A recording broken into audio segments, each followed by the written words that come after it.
Hello and welcome back to another episode of a Healthy Discipline podcast.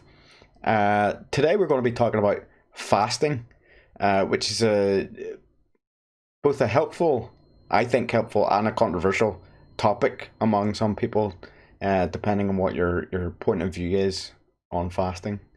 Yeah.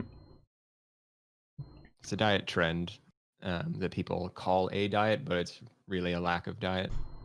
Yeah. Although at the same time, I don't know whether you would call it a trend or not because it's been around for thousands of years.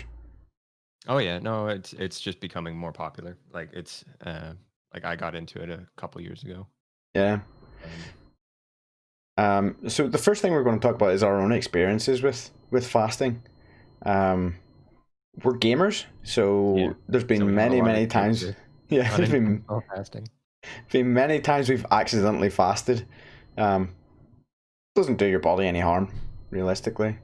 So I mean, people see gamers and they're like, all these guys do is sit around and play games all day. How are they so skinny? Because they forget to eat. They literally fast for 20 hours at a time. Yeah, that was my best way of saving money. It's like, okay, right, I don't have enough money to eat, so I'll play a game for 12 straight hours, and then I That'll won't take be your hungry. mind off it. Yeah. Yeah, take my mind off it. I was still hungry by the end of it as soon as you put the game down, like, oh man. Yeah. I mean, I've done it, and actually, do you know what? Gaming and health fit gaming, could actually be a future episode. Now I think about it.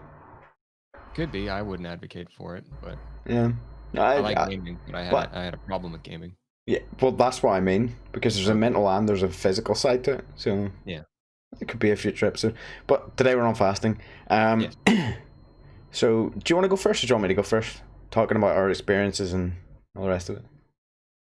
Well, you are looking to start to get into fasting. I currently do fasting. I've been doing it. Like I said, I got into it a couple years ago, and I do the intermittent version of the fasting. So the 16 hours fasting, 8 hours eating.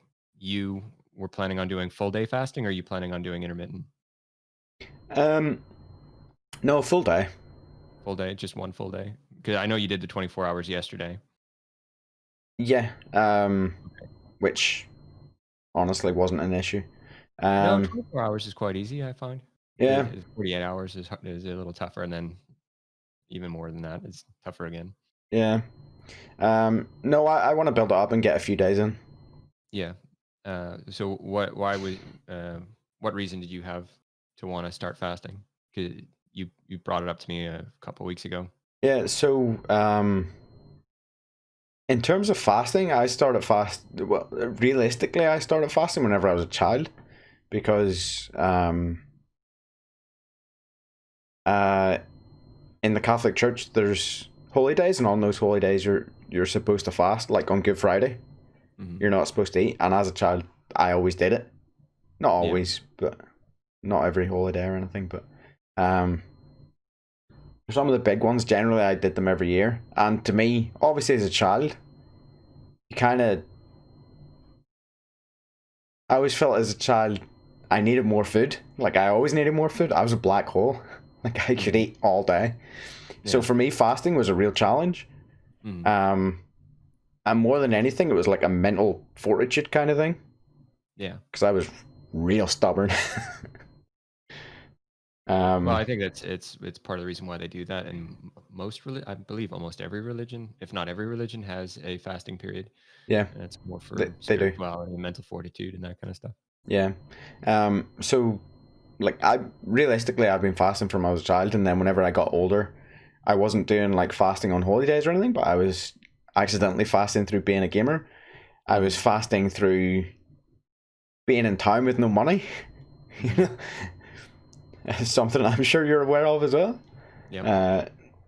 So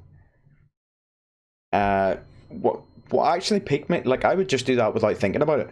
I was like, oh, it's a fast day. I'll fast. I want to fast. Yeah, but more to what I was asking is what got you thinking So, about it now? so I don't know if you know. Do you know who Michael Mosley is? No. No. So he's a doctor and he worked for the BBC doing documentaries, and I think it was in 2013, something like that. 2012. He did a documentary about fasting called the Okay. what was it called? Gorgeous.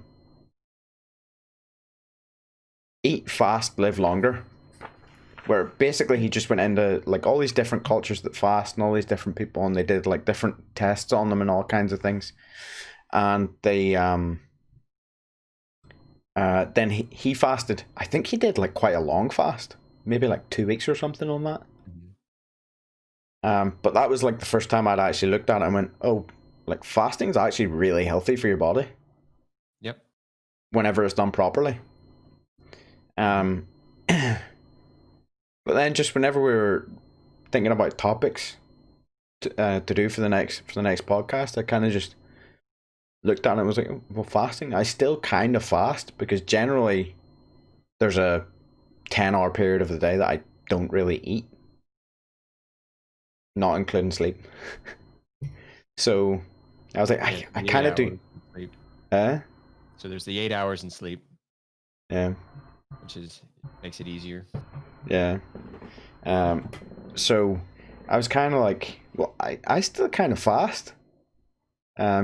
Purely through laziness. Mm-hmm. But I think it's a good topic because I know you intermittent fast and stuff. Yeah. Well, that's fine. I was just wondering why recently you've decided to give it more of a go, like an actual, rather than accidentally fasting, intentionally fasting. It was just looking into it and stuff, re-engaging in it because I looked into it years ago, whenever I seen that documentary and all the rest of it. But I really looked into it and. So you're gonna make it a more regular thing in your life? You're gonna periodize it out in a year and. Yeah, maybe like once a month I'll do like a 2-day fast or something like that. One of the things that I like about the 24-hour fast is once you do it, it kind of frees you mentally a little bit away, so you don't feel so dependent on food, especially if you're traveling. I think airport food is garbage, or plane food is all garbage, or if you're doing long road trips and stuff and you can only eat at like service stations or you're filling up crap shop and you're filling up on just crap and junk. You're just sitting in a car with a spar bag full of Kinder Buenos. Yeah, Kinder Buenos, Pringles, and Haribo. Mountain Dew. Yeah, Mountain Dew. But being able to 24-hour fast, if you know you can do it, you can just pick a day. Just I'm not going to eat today, and obviously you need to do some other things, to make sure you stay alert, like take some electrolytes or make sure you get some form of electrolyte, by sodium, potassium, calcium, whatever. If you're driving yourself, but again, like whenever I was flying to Poland, we had to go to the airport and you're in there for like 5 hours, and 5 hours isn't a long time, because you have the 2 hours before the flight, and then the flight itself is something like 2 hours, and then you're getting out of the airport and sorting stuff out. That could maybe take an hour. And at 5 hours isn't a long period of time, but people for some strange reason feel so desperate that they need to eat all the time. And I'm like, no, I don't need to, I'm fine. Yeah. There's a real stigma around eating because doctors have been saying for so long, and I mean, I think we're at the point where we kind of have the same feeling about doctors, where we're like, what do they know? Most of them are dumbasses. Well, they're very good at diagnosing,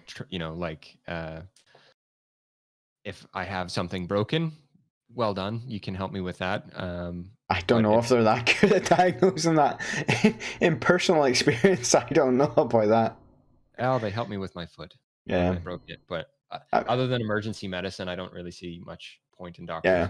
Yeah. No, I mean, not to say that you shouldn't go see a doctor if you need to see a doctor. Yeah. I'm just I think you should take your health into your own hands, because most of the time the doctors, they can't be bothered. They see so many patients every day, and they just hand you a pamphlet and say, look at that. And it's like, well, okay, that won't help. Or, oh, take ibuprofen for 2 weeks.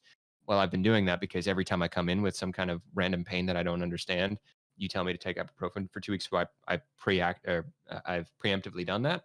And then say, well, I'll do it for another 2. Yeah. It's like, well, okay, I'm not coming back to you. I'll just sort it out myself. I'll see a private physio, somebody who actually knows what they're talking about. But we're not talking about doctors. No, we're not. And that's the only thing I'll say about it is we're both of the opinion where GPs are kind of obsolete because they've a million things that they have to look for, which means that they're probably not going to find anything. Oh yeah, and everything has the same symptoms anyway. Yeah, and it's all misdiagnosed. Like, how many people do you know that get misdiagnosed? I know so many. Even my brother, whenever he had cancer, whenever he had hundreds of tumors in his leg, and the doctor was like, "It's nothing." Oh yeah, their first assumption is it's probably the least likely thing, or it's probably to be the most likely thing, which is you just feeling some pain rather than actually doing a test. Especially you as the patient, if you feel, look, there's something seriously wrong, I need to get tested, and then you need to ask for permission rather than just saying, "Look, I'll pay for it," but no, you can't do. Well, you sort of can, but we're getting off. Yeah, we're getting off topic anyway. So there's this stigma around fasting and eating more, because doctors have been saying for years, 3 square meals a day. You need your breakfast, you need your lunch, you need your dinner, and then you can snack in between them. You know, you have a light snack. You want to be eating every hour to 2 hours or something silly like that, every 2 hours or something like that. Yeah. As soon as you get hungry, you need to eat something. Yeah, which is crazy. Yeah, it's too much. Yeah. Do you think whenever humans were coming, like whenever our brains were developing at this, but they still are developing at an extremely fast pace? No, there's some evidence suggesting that they're regressing. Well, I mean, and they're probably due to eating. Possibly, but I mean, like, if you're talking about 30 years ago versus now, people are definitely smarter in general. I would disagree. Okay, well, the smartest people are definitely smarter. Yeah. I would think. Evidence suggesting that brains are shrinking. Oh, yeah, it's common sense is going out the window. I mean, like, that's been it's different. Like, if you were to bring somebody back then into our current culture, they would probably be able to survive just fine if they got the same level of education that everybody else got. Yeah. Okay. We come from the smarter generation, but if you try to ask somebody, like, it's like going back in time and telling everyone, well, we have the internet and electricity. It's like, okay, what is that? Well, it's like a lightning and a wire. And it's like, okay, how do you make it? Who's smarter? Does anyone have any copper wire and a potato? Yeah, I can show you then. So. Yeah. And a light bulb. And you have a light bulb. Which? Yeah. Yeah. So the problem is, like, if you go back, not even 500 years, probably there wouldn't be 3 square meals a day. Oh like, yeah, most people wouldn't. We live in an era where we have abundant food whenever, at any time of the year, food that's even out of season. Yeah, I know. Which is, I mean, like, if you took someone from the Victorian area, which wasn't that long ago, and you were like, "Hey, look, here's strawberries in December," they'd be like, "What? How? Yeah. That's magic." Yeah. What?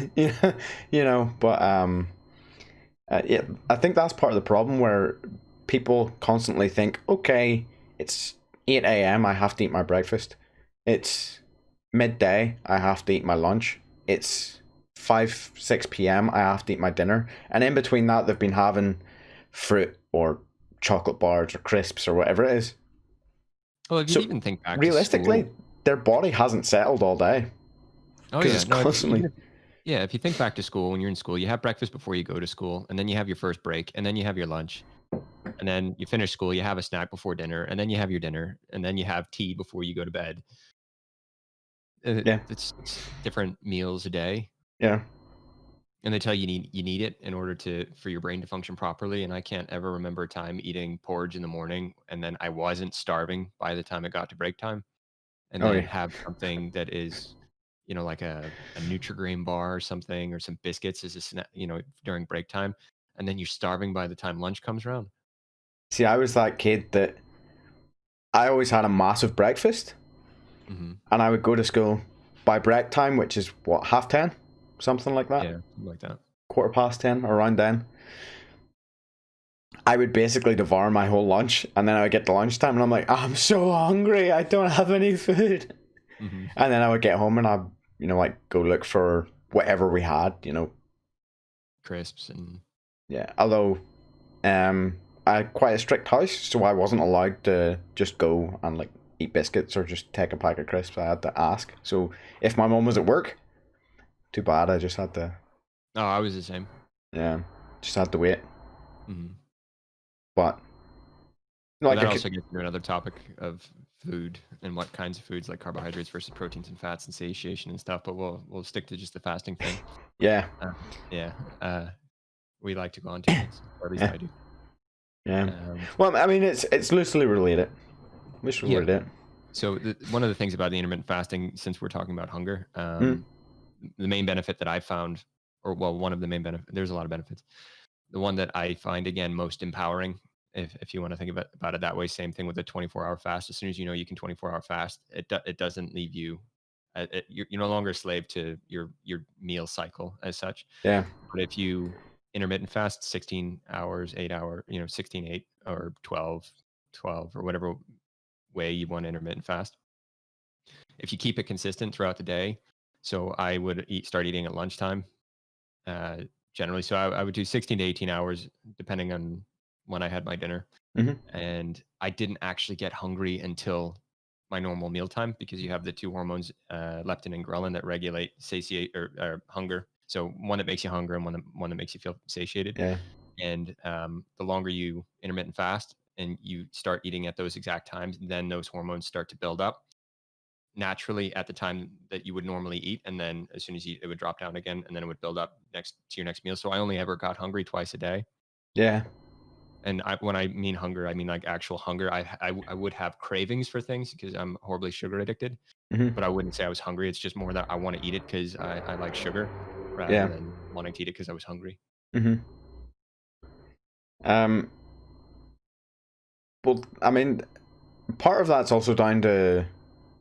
I mean, if you're eating a lot of sugar and whatever, it's also down to the fact that obviously that's going to burn way faster. So it's going to make you hungry for those kinds of things. Oh yeah, carbohydrates, they're terrible. Like they make you hungry. Yeah, We can get into the whole thing about novel experience, but again, that's more yeah. Carbohydrates are demons. yeah. They're hunger demons. You eat them and Oh yeah. they You burn can do in this test for half an yourself, hour and right? they're like, give me more. Yeah, you can easily do this test for yourself. For a week, have nothing but porridge for breakfast. Just porridge with some sugar or whatever you want to put in it. And then the week after that, have a full, bacon, sausage, eggs, and figure, test for yourself which one do you get hungry for sooner after. See, And the problem with that is we live in a country where you can't have bacon, sausage, and eggs with like potato bread and soda bread. yeah, well, ignore that one. No, but there's a logic behind it. So a lot of the times, they've done experiments on this, and again, we're getting into food, but the reason that you would have huge amounts of carbohydrates, you'd think that you wouldn't be able to eat anymore, but they're actually designed to stimulate hunger. So if you go to the cinema and you eat popcorn, it's designed to make you to stimulate you to eat. So you want to go buy more sweets and more crap at the concession stand. Yeah, Or if you're going to a restaurant, they give you a small amount of meat or whatever with a huge amount of carbohydrates, and you think the carbohydrates are there to make you full, but they're actually there to stimulate your appetite so that you're going to want dessert. And yeah, then when you eat dessert, you're strangely hungry again, which yeah. is weird. But again, it's just the novel experience with your brain and then the sugar triggering certain reactions. That's my problem with Subway. Like anytime someone's like, "Oh, you want to get a Subway?" I'm like, "Nah," because I know that I eat a Subway and I'm like, "Oh, that was okay," and then half an hour later I'm starving. Hmm. Yeah. So we've talked about intermittent fasting. What kind of intermittent fasting do you do? Do you do windowed, or do you just do time gated? Oh, you mean like eating window? Yeah. Yeah, so I do 16/8 whenever I do it. So it's 16 hours, nothing. So that's the fasting period. And then I have an 8-hour window in which if I want to eat, I can eat. Yeah. Um, uh, I like the idea of it. I prefer the idea of intermittent fasting as a general lifestyle habit. I think it's a good idea. Like even if you don't practice full 16 hours, like you don't even need to. There's different categories of it. The lowest I would say everybody should actually probably do, and it's really easy to do, is your time restricted eating, Mhm. which is 12 hours no not eating, 12 hours eating, and that's really easy. Just stop eating anything or drinking anything other than water after you have your dinner, and Yeah. then wait until the next morning, and that's just generally 12 hours. So if you stop eating, I'd say 7, you can have breakfast at 7. Yeah. Yeah, so there's 12 hours. It gives your liver time to rest, Yeah. which is good, your Plus, digestive tract, and also helps you sleep. Yeah, I was about to say, plus you're sleeping in that time, so it's not really 12 hours. Not to Yeah. your mind. Yeah, Yeah. 8 hours of that is spent sleeping if Yeah, you so sleep enough. yeah. So you're talking Yeah. 3 hours, 4 hours. Mhm. And there's something I don't know if we've ever talked about this on the podcast, but there's something called the expensive tissue hypothesis. Have I ever talked to you about that? No. No. No. So we have two systems in our body that consume the most energy, and what do you think those two systems are? Um, your brain. Your brain. And I seen something about this recently, and I was like, well, one's a brain, and the second one, I was like, and I was like, well, it could be the skin, but I don't Well, think it it's is. on topic. Yeah. It's on topic. The second one. Oh, your liver, No, your your kidneys, digestive system.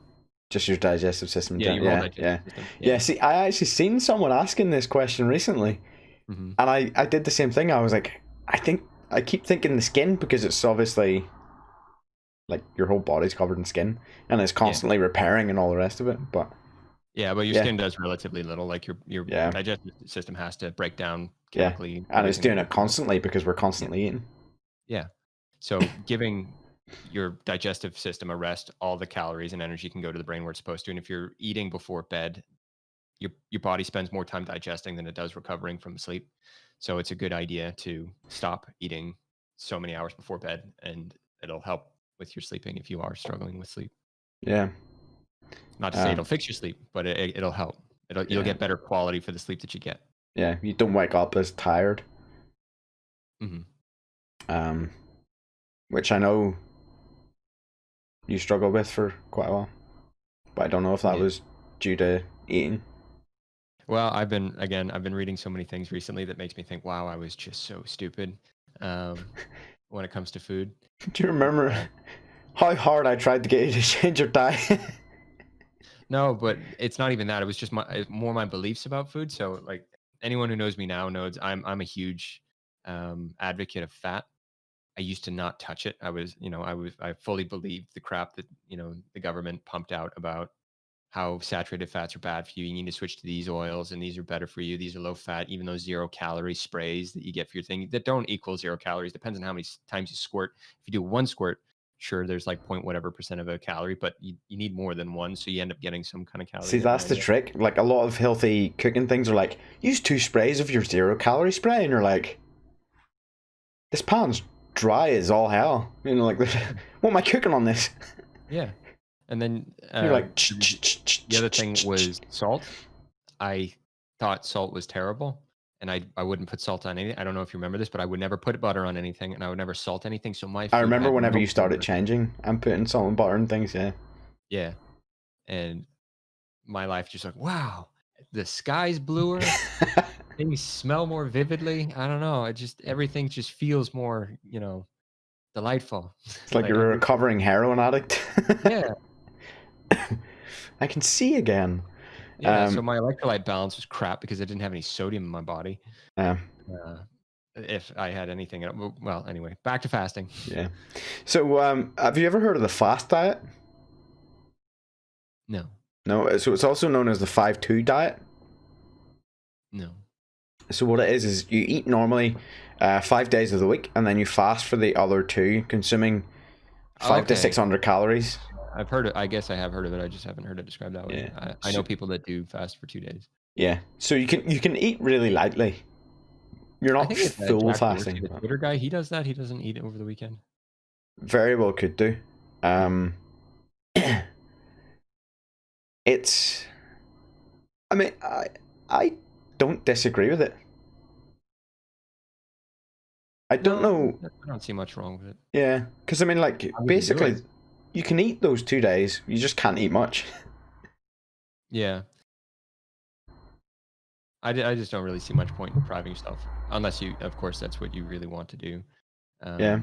From what I can see, from what I've seen, 2 to 3 days is all you need to fast. If you want to fast, but you don't need to do that all the time to reap the benefits. You only have to do that twice a year or something like that. You Yeah. don't need to do it every single weekend.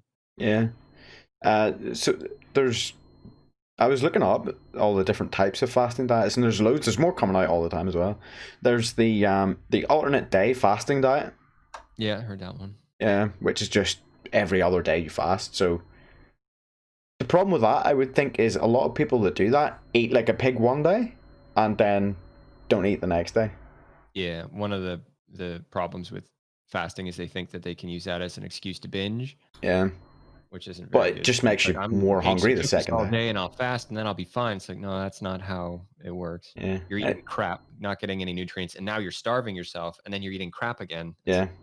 So it makes the fast day even worse because your body's like, yo, we had so much yesterday. Let's do that again. yeah. Yeah, And then you have that rebound, and yeah, it goes into yo-yo dieting territory. yeah.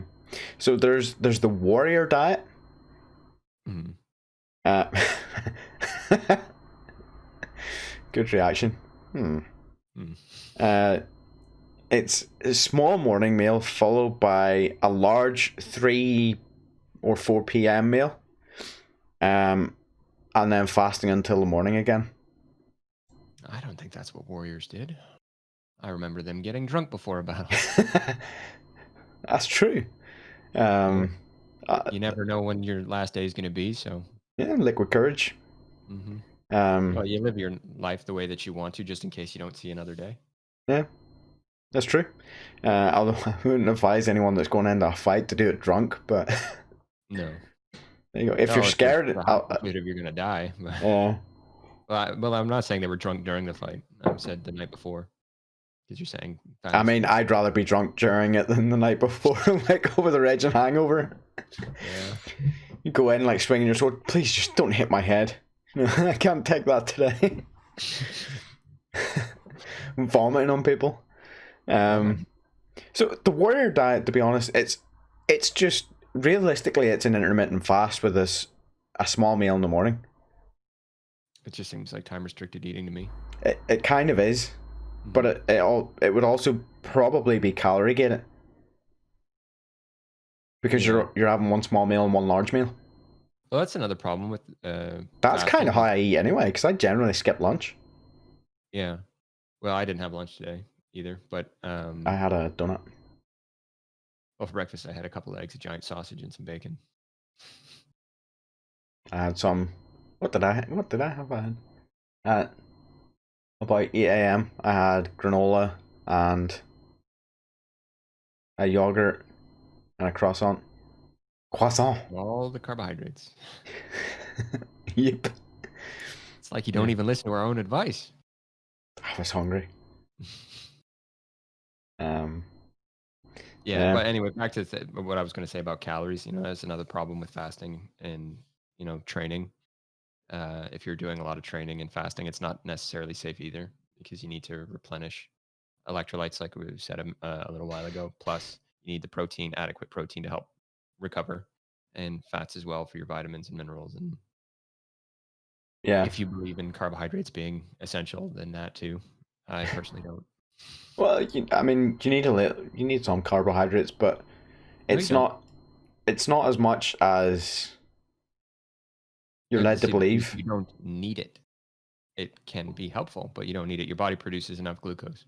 I mean, whenever you eat chicken or whatever, surely there's, well, I guess not.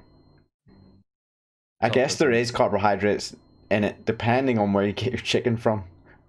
Oh, if you have potatoes with it. And what they've pumped it full of. Oh yeah, sugar. Yeah, get some bacon with some sugar in it. It's hard to find bacon with no sugar in it. Maple bacon. Hard to find sausage without pea protein or flax powder, soy powder, whatever crap that they fill it up with. Yeah. So another diet's the master cleanse, which we kind of touched on already. Well, we names. We didn't, but yeah. So the master cleanse is a 7-day fast. Okay. Only drinking specific lemonade cocktails, which have like electrolytes and different things in them. Yeah, no point. 7 days is a lot. It is a long time to fast. Oh yeah, no, it's a long time, and if you feel like you need it, that's fine. Again, at the same time, stuff depends on your own personal body weight as well. at the same time, I'd kind of be tempted to try it, not for the benefit of clearing my body for 7 days, because as you said, really, there's a degradation period. After 3 days, there's Yeah, there's a point of diminishing return. yeah, it's DR, diminishing returns in there. So it would almost, for me, it would just be like, it would be a mental thing. Just, can I do this? Mm-hmm. No, that's what a lot of people tend to do it for. And again, like with religions, they do what? How many days? It depends. Some of them will do like a weekend. Some of them will do a day. Some 2 days. Yeah, but like Yom Kippur and Ramadan, what is that like? It's a high amount of days. But they're not even fully fasting either. Like they're depriving themselves of a specific thing, I think. Ramadan's like a full month, I think, isn't it? Like 30 days? So. 40 days, maybe? Yeah. I know Jesus did 40 days. Yeah. But Ramadan obviously is Ramadan, not Ramadan. Damn! It's obviously the whole thing there is you have to fast while the sun is up. Mm-hmm. Now, if Ramadan hits in the summer here in like July, good luck, because the sun's up till 10:30 and it comes back up at 4 a.m. You really don't have much time to eat. Yeah, but a 7-day fast, I think, it's one of those things that it's a mental challenge. It's the same as running a marathon. Yeah, it's more mental than physical most of the time. Yeah, you just need to be very careful. The longer you go, the more risks are involved. Yeah. The one in particular that I think is important to talk about, especially if you're wanting to do long period fasting, because some people do, like we said, up to a month, and that's literally just nothing but water. Yeah. And that's incredibly dangerous. I recently watched a docu-series. One of the episodes in it was on fasting, and they talked about 28-day supervised water fasting. So you'd go to a center, and then they would just, you'd be there and be supervised, not medically by some of these places, by the way. Some of them are medically supervised, which is a bit safer, but other ones aren't medically supervised. Mm-hmm. But it's just literally water, so they don't do anything for electrolytes, which is crazy.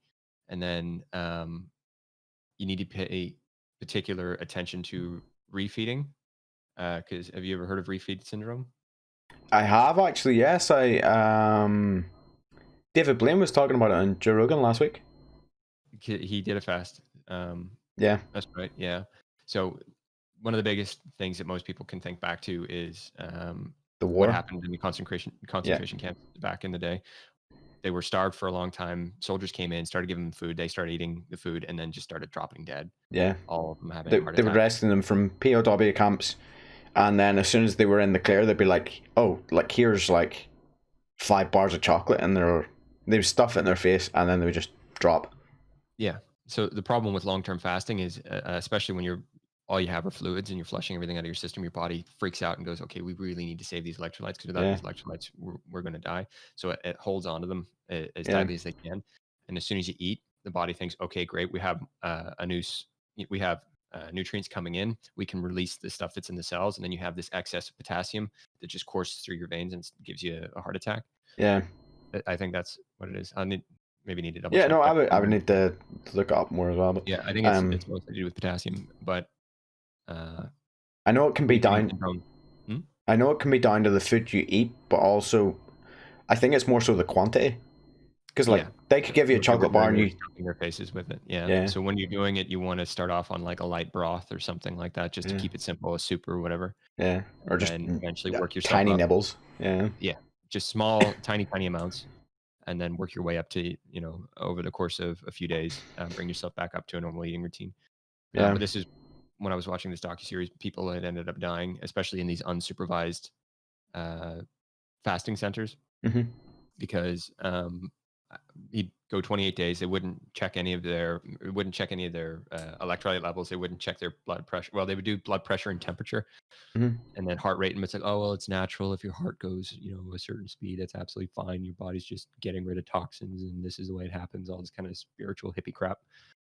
And then one guy in particular, and this has happened more than one person, but this one guy in particular ended up getting delirious. I don't know why, but for some reason I thought you were going to say rabies there.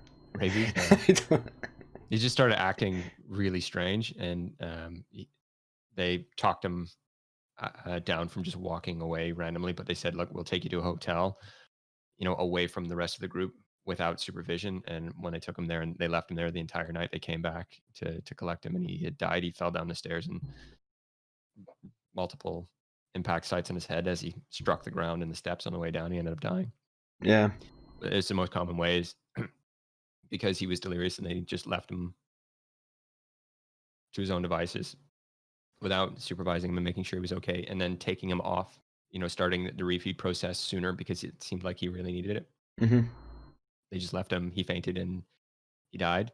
And then the other problem is, again, in these facilities, they don't have proper refeeding protocols, and then they start eating the food, and then they have cardiac arrest, heart attacks, and other issues. Yeah. So that's the downside to long-term fasting. So Yeah.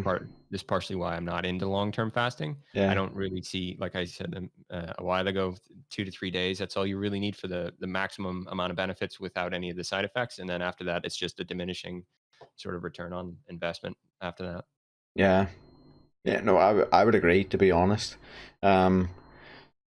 Especially when food is readily available, which is a good and a bad thing, because obviously it means you can eat whenever you want, but it also means people overeat. Yeah. Some people, you try to tell them not to eat, and they think, well, I can't go 2 hours without eating. It's like, well, why not? And then they look at me like I'm crazy because for the longest time, I was the only one in my workplace that was doing 16-hour fasts every day, and they thought I was crazy. And then another one of the guys that I work with, he was doing them too, and he said, I don't understand what the big deal is about. You're sleeping for half of it. Yeah. What's the big deal? I know. It's nuts. I mean, whenever I hear things like that, like people are like, "Oh, I can't go 2 hours without eating," instantly, the thing from Family Guy with the horn, that just comes into my head because if someone says that to me, all I think is like, if I was in a YouTube comment, I don't comment on YouTube or on Facebook or whatever, and someone was saying, "Oh, you have to eat every 2 hours," without looking or seeing this person, my image in my head of that person would be, this person's incredibly obese and probably struggles to walk. No, I would have another way to think as well. There's definitely that one, but there's also the bodybuilder types. Yeah, that's kind of different though. 2 hours. Yeah, that's kind of different because obviously they're like, a lot of those guys, like, you used to go to the gym quite a lot and you interact with these kind of people, and yourself, a lot of them are just working out constantly. Yeah, well, they're just bored in the gym and they're just having an OMAD, that one meal a day. It's not like you can get all the calories you need in that one sitting. Yeah. To meet the requirements that they have. But those 20-foot pizza. So you have your bros that go on and say you must, and they're saying this for health. Like the reason they eat every 2 hours is because they need to get the calories in order to grow the way that they want to grow. It has nothing to do with actual health. Yeah. Yeah. Just because you're big doesn't mean you're healthy. Yeah. It's just, I mean, different topic, but it's the same as all the different supplements you get for working out, Oh yeah, most of it don't even need it. Well, I would say you don't need any of it at all. You can get it through normal diet. But yeah, if your diet's good enough, you don't need any of it. So another thing that's actually intermittent fasting, or a way of fasting, that I don't think a lot of, quite dim there, didn't it? Yeah, right here. A whole mile away, half a mile away. Yeah, one thing that I think people don't really realize is carnivore and keto diets are basically fasting. How? Well, because whenever you're in ketosis, like, you aren't hungry. Like, you don't, once you obviously go properly into it, like after a week, 2 weeks, you aren't hungry the same way as you are whenever you're eating loads of carbs. That's because you're satiated. I wouldn't say you're fasting. But you're not purposefully. But I think generally people do fast because they don't feel hungry. They'll get up. Well, fasting does tend to go hand in hand with keto carnivore. Yeah. Because you're just not hungry. Yeah. Yeah, that's what I mean. Like, it's not purposeful. You're not going, I have to be mindful not to eat. You're just going, like, you're getting up and you're eating bacon and eggs. And then you're like, oh, it's dinner time. Not that hungry, but I guess I should eat. Mm. You know? Just get the calories in because I know that I'm probably under eating a little bit at the minute. But that's Yeah, again, I'm trying to get bigger. yeah. So Um, I mean that's another one, and it's never really covered in fasting diets or anything, but I think it is personally, mm. whether intentional or not. Well, Um, we should probably actually briefly touch on benefits because we've talked about a lot of the negatives, and so it's like, why the hell would anyone ever want to do it? But we should probably maybe talk about some of the benefits. So, what benefits have you looked into? so I looked at a few videos. Well, actually, I looked at quite a few videos, but one of the first ones I was looking at, it's from, might have been around 2010. Why does my phone keep activating? I'm not talking to you. Go away. My phone's done that a couple times too. I didn't say anything close to activating you. Stop it. Yeah. So this one was probably from around 2010, maybe a wee bit earlier. Mm-hmm. And this might be outdated information, but I couldn't find anything to contradict it. Okay. Which was fasting and exercise both stimulate the production of neurotrophic factors, which strengthen the synapses and production of neurons from stem cells. Okay. Basically, just meaning that it helps your brain, like it literally helps keep your brain healthy. Mm-hmm. Well, Um, this gets back into the expensive tissue hypothesis as well, where if yeah, most of your energy is spent digesting food, then you're not developing a brain, or it's yeah, not going to your brain because it yeah, can only go to one or the other, yeah. or So it goes to both, but it doesn't do a great job. yeah, so I mean, there's already a huge benefit because your brain's just going to be healthier in general. Mm-hmm. You're going to think a bit clearer. You'll be a little more alert. Yeah, it's like the old Stoics of yonder year. They talked about fasting for mental clarity, Mm-hmm. and that's one of the things. You know, the longer you fast, you like again the couple day fasts, like 2 to 3 days, you're going to enter ketosis. So we get into the whole keto category, and ketones are a more efficient fuel for the brain than glucose. So you end up uh, without brain fog. I think most people would describe it as before everything's a little cloudy, but now things become clear and they have this mental focus that they wouldn't normally have. Yeah.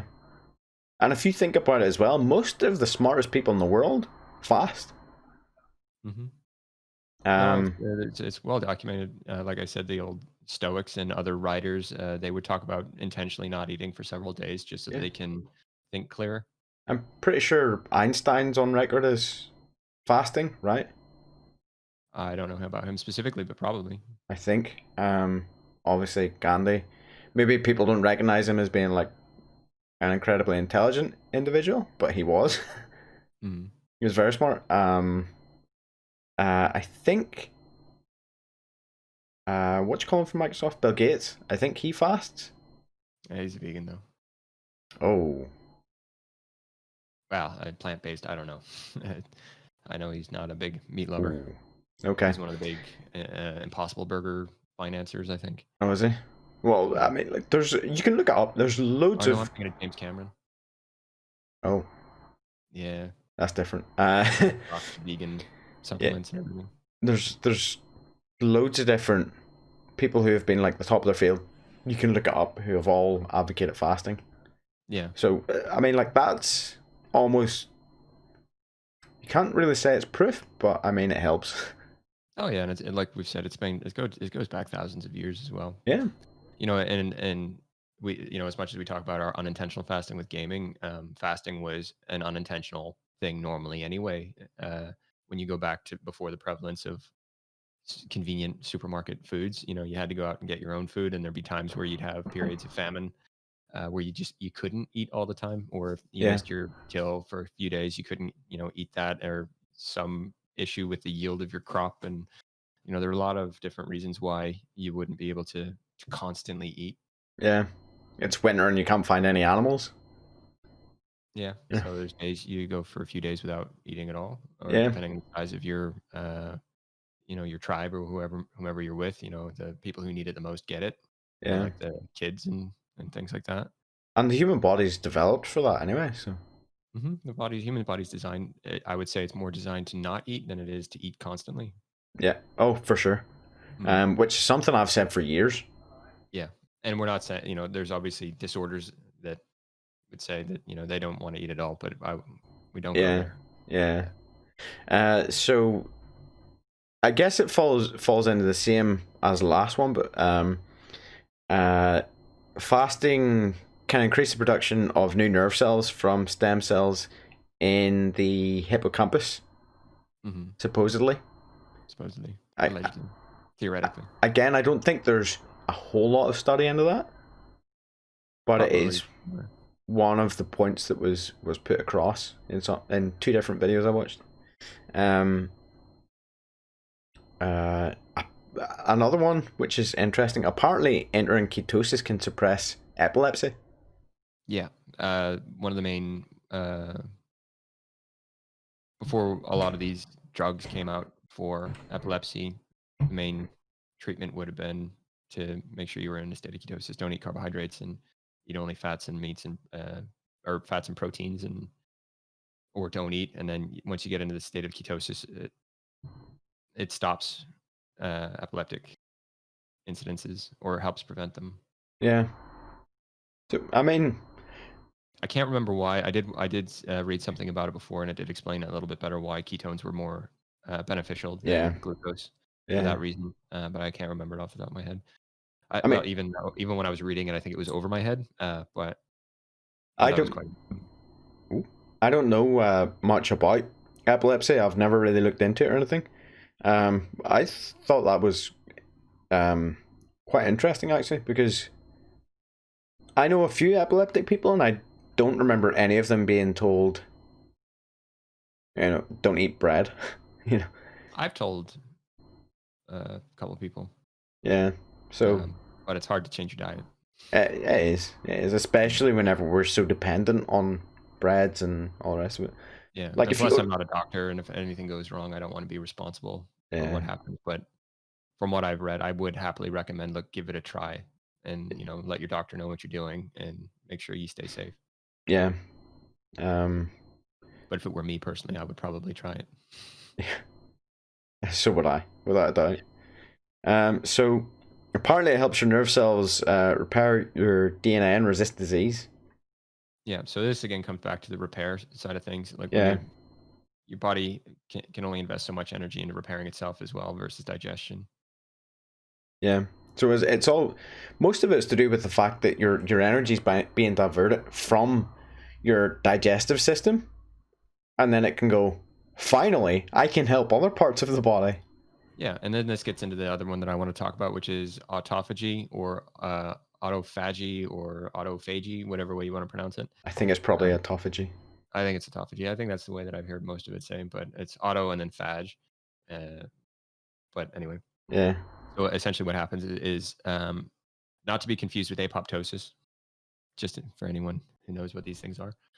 Um, apoptosis is programmed cell death.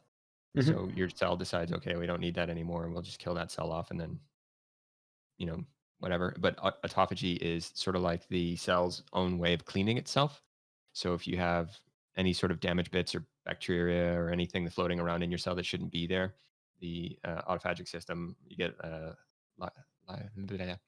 liposomes, I think, and they take it out of the system and then flush it out of the cell. So your cells get a chance to repair themselves. And that only really happens whenever you start fasting, Mm-hmm. or if you don't have.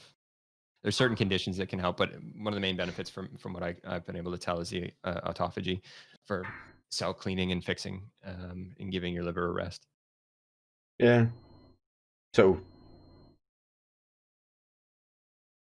So basically the same as before. It just whenever your digestive system stops taking up so much energy, everything else starts to work properly. Yeah, and plus, if you're not constantly giving yourself nutrients, your body doesn't know what to do with a lot of it a lot of times. So again, if you're eating excessive amounts of sugar and stuff, your liver's like, ah, crap, right? Push that into fat cells. But if you're not eating at all, your body can finally go, okay, what can I reabsorb? So once Yeah. it's going through your body, when it's going through the cells, taking all these, damaged bits of protein that may be in the cell, and then finally repurposing it because it needs to do something with it because it's not getting a steady supply of other stuff coming in. So you're recycling a lot of the stuff that's already in your system. Yeah. Well, that's actually another point as well. Like if you're always eating, the body's almost trying to catch up to flush everything out Mhm. rather than going, like I suppose it's probably just like your brain whenever you're rushed, it makes mistakes, Mhm. right? I would Yeah. I would imagine your body's it's incredibly smart design, but I would imagine it's probably the exact same. Whenever you're constantly feeding it, it's Yeah, and not. if you think about it on a grander scale, you've heard of the lymphatic system? Yep. Yeah, so, your body needs to move. The more you move, the more the lymph gets moved around your body, and that's like a waste thing in Hmm. your system. So, Yeah. when you do the autophagy, some stuff will come out. It'll go into the lymphatic system, and then you can push through your body. Not eating stimulates autophagy. Moving your body stimulates lymphatic flow, Hmm. and it helps clear out your body from crap. Yeah. So, um, And your brain has the glymphatic system, which is similar to the lymphatic system, but just for your brain. yeah. I don't know about that one, but Well, your sleep is the one that impacts that one the most. So if uh, you get good quality sleep, and which fasting can kind of help, especially if you're not eating before bed. yeah, definitely increases your quality of sleep, which is another thing I've said for years. Mhm. That and obviously not having devices in your room. Yeah, well, that's another thing we can talk about. Recently, I've listened to there's a book that I read on digital minimalism, which it would be nice to get into at some point too, Yeah. where I'm trying to cut my time on screens and everything. I'm not much of a screen guy as it is anyway. I do listen to a lot of audiobooks and podcasts and things like that. So maybe I need to minimize that, but I'm not luckily I have to look at a screen now, but I don't normally always look at screens. Yeah. So one benefit we haven't actually talked about, which is probably the one that most people would look at fasting for. Do you know what I'm going to say here? I'm not sure. You're not Surprise sure? me. Weight loss. Yeah. Like it's a very good way, especially if you're on any kind of a calorie restricted diet or anything, trying to lose weight or anything. No. And both of us have said before we're not really advocates of the calorie. Yeah, well, here's a good way of thinking about a calorie. So a calorie is like you have 4 calories in 1 gram of carbohydrate, 1 gram of protein, and you have 9 in a gram of fat. And this, what they do to determine that is they put this little thing inside of a little furnace, and then they burn it, and then however long it burns and Yeah. whatever rate it burns, that's how you determine the calorie. Hmm. But your body doesn't work that way. Yeah. Your body chemically breaks them down. It doesn't burn them. Yeah. So calories are largely silly if you want to think about it in terms of health. Yeah. But I've generally always said that I didn't think calories were a good measurement of diet, but I mean it's how most people go to lose weight is they go into a calorie deficit. yeah, calories can be helpful. It gives you a Yeah. number for something. But again, if you Yeah. don't understand, like a calorie isn't just a calorie. Yeah. You know, This is the thing. Most people see yeah. it as okay, 1 calorie equals 1 point of bad health. So if Mhm. I'm eating 2,000 of those, that's 2,000 points of bad health. And I need some, but if I eat 500, then that's not as bad. Yeah, it's like, well, I could eat a teaspoon of butter, or I could have 2 donuts. Yeah. I'll take the 2 donuts. Yeah. Unless you Um, really like butter. no, but I'd put butter on stuff. I put butter on most things. I put fat in things and stuff all the time, and you end up losing weight. If you want to lose weight, eat fat. Yeah, it Which is a was. weird thing. Yeah, Well, I was actually thinking the other day, saturated animal fat. Sorry, I had to correct that. next time I have to do a weight cut for competition or anything, I might try and do like a keto cut. Yeah, no, that's a good way of doing it. But Yeah. oh yeah, so talking about weight loss, this is what I was going to say about using fasting for weight loss. Fasting isn't good. It's not necessary. One of the benefits of fasting is that it can lead to weight loss, but I wouldn't use it as a tool for weight loss. Yeah. I mean, It's a it's a good way to get in control of your eating habits, which Yeah. will again have more positive knock-on Hmm. effects for weight loss. But if you think that not eating will help you burn fat and lose weight, it can help. But if that's your main strategy and you're still eating crap like we were talking about before, it's not gonna make any difference at all. You'll probably end up gaining weight because you'll have this sort of refeeding thing where, or similar to a yo-yo diet, Yeah. where it's like, oh, I'm eating crap one day, and then and like if we're doing alternate day fasting, I'm eating crap, not eating anything, eating crap again. You're gonna gain weight. You're not gonna lose weight just because you're eating half the amount. Yeah. You know. But it is quite good in terms of regulating when you eat and um, how much you can fit into a day in general if you're already on a weight loss journey Yeah. or a dietary journey. Yeah. So it goes hand in hand, but it's It does. also incredibly useful if you're committed to it. Yeah, and like I said, all the other benefits, mental benefits of knowing that you can go a period of time without eating, but also if the longer you do your intermittent fasting, you're not actually getting hungry as much as you normally would because your leptin ghrelin levels aren't all over the place, hitting you every 2 hours to stimulate you to eat. It's only when you normally eat. Yeah. So, like for me, before I only ever started getting hungry at 12, Hmm. and afternoon time, and it was just like that's when I normally eat, so that's when I'm hungry. And it helped me, or it helped stop me from overeating, which is good. So it's a useful tool that way. But fasting itself, like I said, isn't a good way of thinking about losing weight. It's like, oh, just because I didn't eat for 3 days, I'm going to lose weight. No, you Yeah. don't. No. Um, because you don't lose, well, you might lose weight, but you might not lose size because your body's like, oh shit, I have to like store whatever I have left. So don't actually lose much in a period of a couple of days. Yeah, because then your body goes into that preservation mode where it's like, oh, I'm starving. I need to make sure that I hold on to as much as possible because I don't know when I'm going to get my next meal. Yeah. Um, so there's that element to it as well. This is why you shouldn't do, or in my personal opinion, why you shouldn't do those really long extended fasting. Again, if you want to do it maybe once a year just to see, or if you want to, do it for your own, you know, just because you're curious, like you said, you want to do longer ones out of curiosity to see if you can, Yeah. as long as you have the right steps put in place, and there's no danger involved, then I see no problem with doing it. But if you're just going for pure health benefits, 2 to 3 days seems to be the right amount. Yeah. So we're actually coming up on an hour here. Yep. So we've overshot it a little bit, but I think it it's was a a good one. it's a really interesting topic, and I think honestly we probably could have hit another hour at this Yeah. because there's so much in it, and it's only really got popular in terms of a dietary thing in the past few years. Before it was always seen as like a religious thing. Yeah. Um, uh, but I think that the benefits to fasting, as long as you're doing it in a good environment and controlled, Yeah. by And in a far formal way. outweigh negatives. Oh yeah.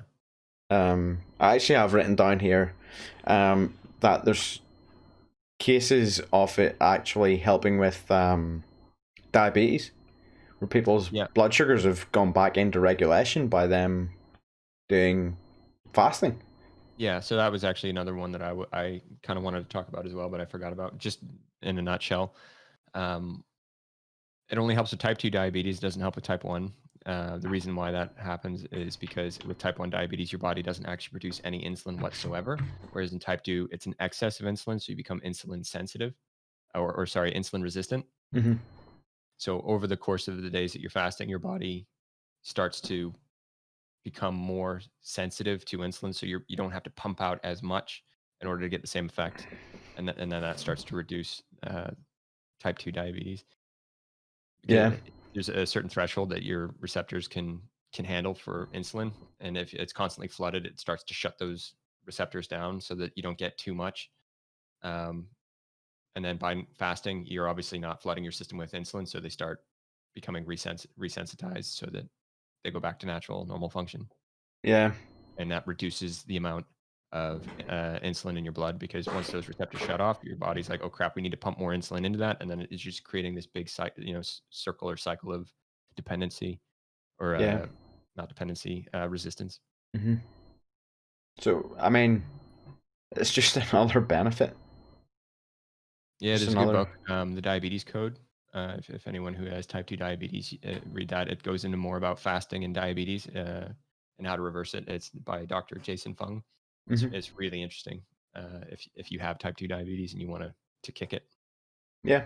So there's a good reference point. I would also, so that guy I mentioned earlier, Michael Mosley, has come out with another diet. I think it's called the Fast 800 or something, where it's a calorie restricted 800 calorie um fasting based diet. I think that's a bit extreme. Um, Yeah, I don't. again, I think that's actually called a fasting calories, mimicking but diet. um, I'm not Those are the sure. ones where, yeah, you eat so low calories that your body almost seems like Goes it's into fasting. starvation mode, yeah. Yeah. So that's a Um, fasting mimicking diet. but I would recommend checking out his um eat fast, live longer. I think it's Eat Fast, Live Longer. Documentary from a few years ago. From 2012, I think it is. It's BBC documentary. Really good documentary. Um, quite well done. It completely unbiased. He goes in and explores everything. He'd never really fasted before or anything. So, Hmm. it's a good one to check out if you can get access to it. Yeah. So there you got yourself a thing to watch and a thing to read. Yeah. And also, if you're actually wanting to get into intermittent fasting, there's a good app you can get on your phone called Zero Fasting. I think I'll bring it up for you here. I use it, and that way you don't need to actively think about. Yeah, so it's called Zero. You can see maybe that's that one there. No, it's not coming in Nah, focus. not gonna focus. No, still can't see it. It's like it's a little cloud in a circle, but you have your information. Oh, since I last fasted, I haven't used this in a while, but it's what I used to use, and Yeah. because I just kind of I have dinner at a particular time, so I just know add 16, and then that's when I can eat again. Yeah. But it's good if you're trying to get into it, just to have some level of accountability for that app. So it's called Zero. I think it's Zero Fasting or something if you look up in the App Store. Yeah. Cool. So that will take us in for today. Yeah. This should go up this Saturday. We haven't had one for a couple of weeks because a couple of things have just gotten in the way. Yeah. Hopefully we're back on track now and we'll be able to get them out a bit more regularly again. But Yeah, we'll have a conversation at some point to figure out what our schedule should be. Maybe try to plan out the next couple so we know what to talk about. yeah, if we have to, we can block record. So Yeah. But if you guys find this interesting and you have any questions, I really would encourage everyone to leave a comment either on the YouTube channel or on the Facebook when Mikey posts it. Send us direct messages if you want more information, or if you'd like some clarity on some certain stuff, or if you have any topic ideas that you'd like to hear about. A friend of mine listened to the podcast. She wants to know some stuff on toning. I think that'd be an awkward episode to do, but we can give it a shot. As in like muscle toning? Yeah. Mostly because this isn't very demonstrational. It'll be mostly us talking. Like if I could demonstrate, it'd be fine. But yeah, we can try to think of something. Yeah. But please do comment. Yeah. Help us grow. If you find anything useful.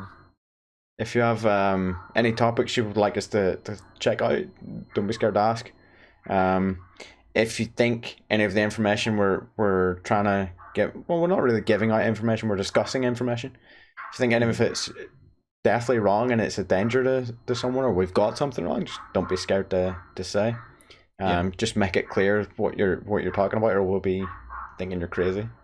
Yeah. And like we said before, like we're open to criticism, and if you think we're wrong and you can explain it, then I'm happy enough to listen. Yeah, same. Same. We just want to help. Yeah, this is our learning journey as well, so it gives us a reason to actually go and look things up. Yeah, I do it anyway, but gives you an excuse. Yeah, exactly. Okay, so that's us. Thanks for watching. Peace. Peace.